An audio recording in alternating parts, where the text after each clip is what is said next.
I'm John, and this is Prepper Nation. Thank you very much for being here this morning. Little bit of snow outside, nothing tremendous, at least not yet. I don't think we're supposed to get blizzard conditions here, but it is very cold.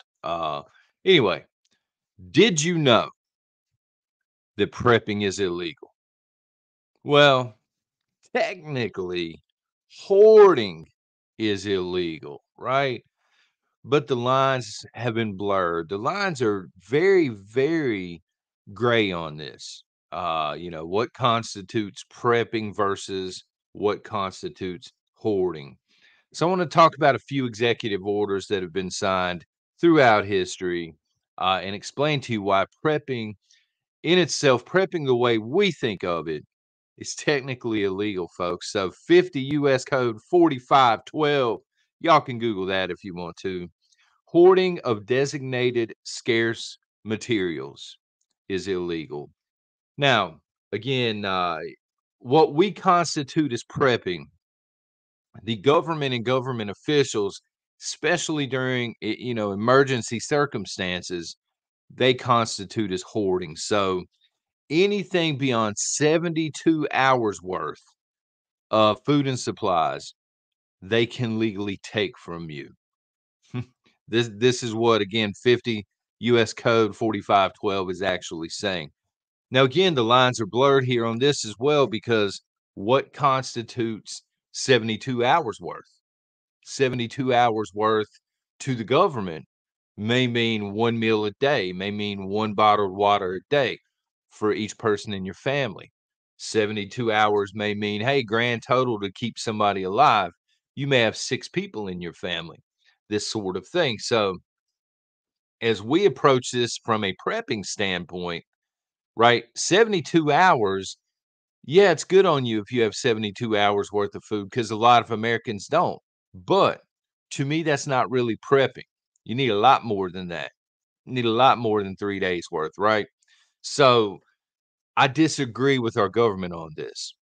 President Kennedy back in 1962 signed Executive Order 10998 and basically said the agricultural production and distribution can be taken over by the federal government. So if there's an emergency situation, let's say we go to war, okay, and we've got a war on multiple fronts because hey, that sounds familiar, right? With the stroke of an ink pen, our president can put this into effect, and the government can essentially come in, take over farms. They can take over the agriculture industry as a whole. They can redeploy all of the food that we have and send it elsewhere. Instead of the farmers making money, hey, here's an IOU. We're taking everything you have right now, and we're going to send it where we think it needs to go. President Reagan, 1988, signed Executive Order 12656, and this allows the federal government to go in and reallocate major sources. So this is going to be not just farming and things. This can be warehouses. This can be a huge Costco warehouse, huge Walmart or Sam's Club warehouse as well. They can go in, they can seize all of this at one time, and they can redistribute it how they see fit. you know. And then President Clinton, old Slick Willie, as I like to call him sometimes, back in 1994, signed Executive Order 10998. And this allows, now again, with the stroke of an ink pen, the federal government to come in and seize resources from private sources, from people just like you and me. So the government has the authority. If Joe Biden, let's just say Joe Biden was able to stroke an ink pen at this point. Who knows, right? Who knows? I'm just being honest on that.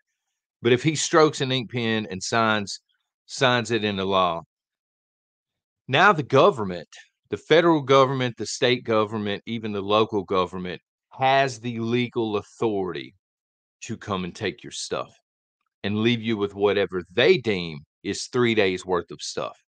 So I'm not saying I'm okay with this. I'm just saying this is how it is. It's how everything is structured. So for people that have 2 years, 3 years, and I can sympathize with y'all, I'm in that group, right? Stacked up in a corner somewhere of survival food. They can come and take your stuff. Multiple generators, they can come take all of them at that point. Ammunition, people that are stacking ammunition, especially if it's common ammunition and we're in the middle of a war crisis, okay? Let's say it's 9 mil. They can seize it. Your local government, your state government, and your federal government. So this can be, again, the National Guard. This can be the full-blown army. This can be sheriffs, constables, etc. Um, and several, there's several common comments that you'll hear on. We may have even seen them in chat this morning, right? I'm stockpiling food just in case it runs out. Well, again, with the stroke of an ink pen, the government can take it. You know, they can say, thank you. Appreciate it. They may not even thank you. They may just threaten you. Don't come outside. You know, for the until you see these SUVs leaving or these trucks, don't come outside. You know, but again, if you're nice, your government appreciates you stacking all this survival food and freeze dried food. We appreciate the MREs. Thank you very much. You'll hear this comment. They won't take homemade canned goods. Okay, so technically on this Monday morning, it is Monday, right? Yeah, they will not, as the laws are on the books, they will not come in and they will not take your homemade canned goods. I've talked to several people in the National Guard who've sent messages over. There's a protocol for taking people's stuff. I don't know if a lot of y'all understand that or not, but there's already a protocol, already a process to show up at homes and take stuff, right? Um, so as it stands, you are correct if you're saying this. They're not interested in your homemade canned goods, but let me counter that with another expression, okay?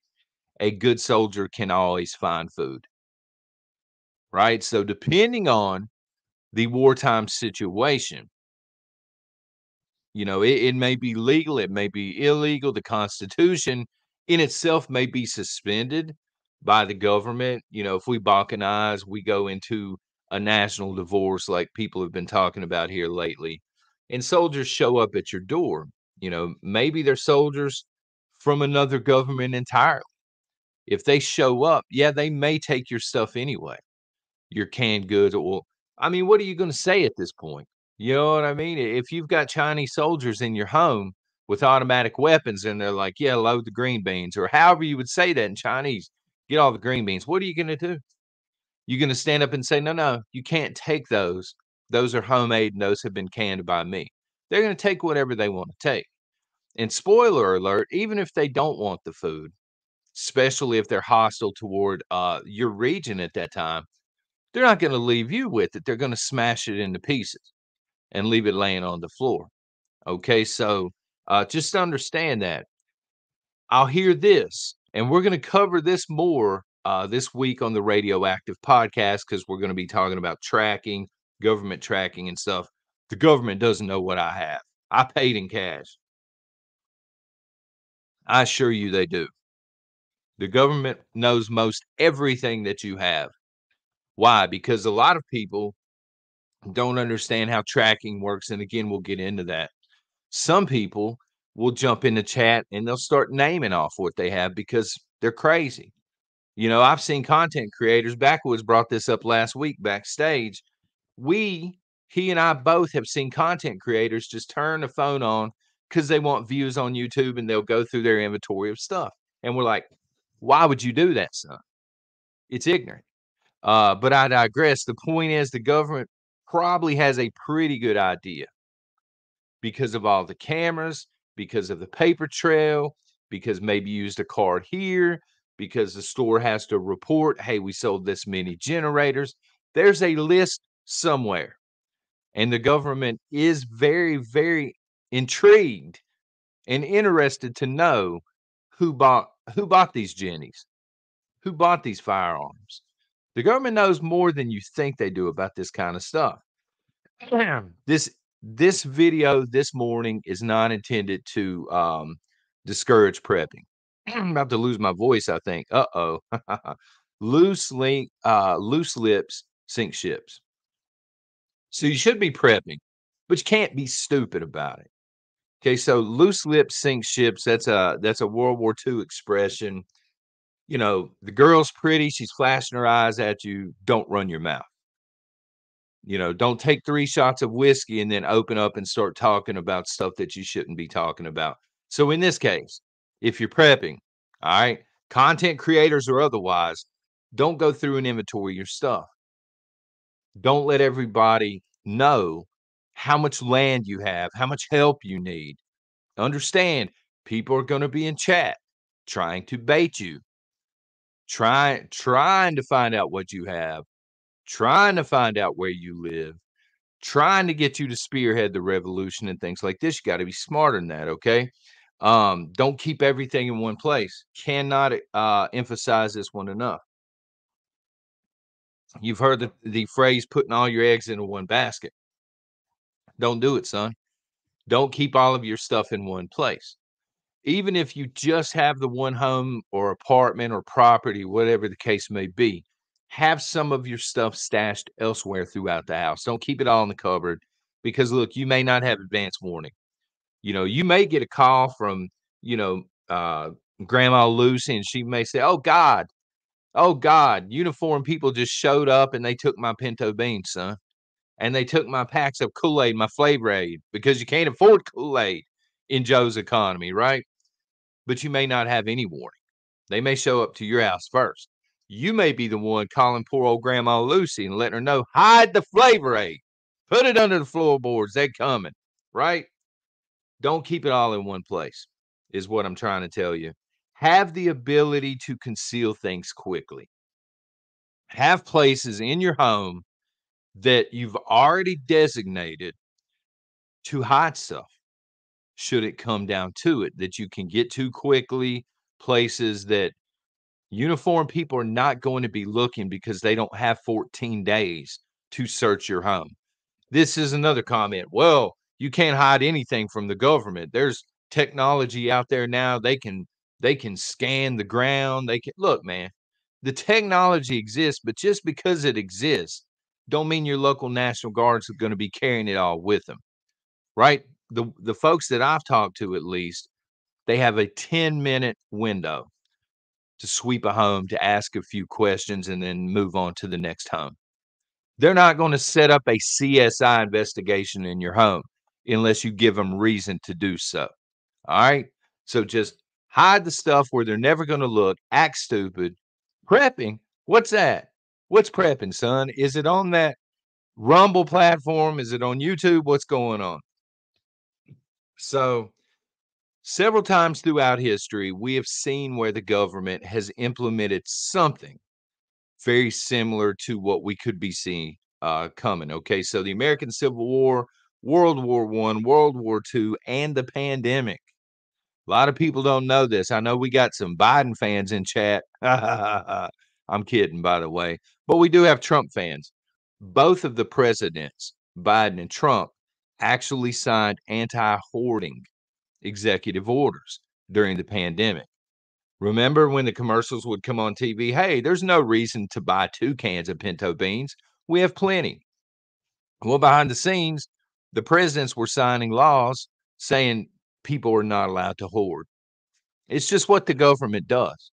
The government thinks about itself first and you last, which is why you don't trust the government to take care of you, because you are last on the list, I assure you. Someone will eventually show up at your door. I'm not trying to get you riled up this morning. I'm just trying to speak the truth to you, okay? In a bad enough situation, somebody's coming to your house. Whether or not they know you're a prepper doesn't matter. They're still going to come. Friends will show up, maybe. Family will show up, maybe. Co-workers, people that you dated 20 years ago in high school that remembered that you were into preparedness a little bit. They'll show up, right? Neighbors. But also, make no mistake about it, your own government will eventually show up. And your own government will eventually show up again because prepping, the way we look at it, is illegal. Can everybody in chat raise their hand and say, I only have 72 hours worth of stuff? Of course not. 99% of the chat right now has more than that in their home. We're all breaking the law, technically speaking. So, are you prepared for people showing up at your door? Are you prepared to hide this stuff or, I don't know, fight for it? Just a thought this morning as I watched the snowflakes fall down from the sky. Hey, man, y'all take care and God bless.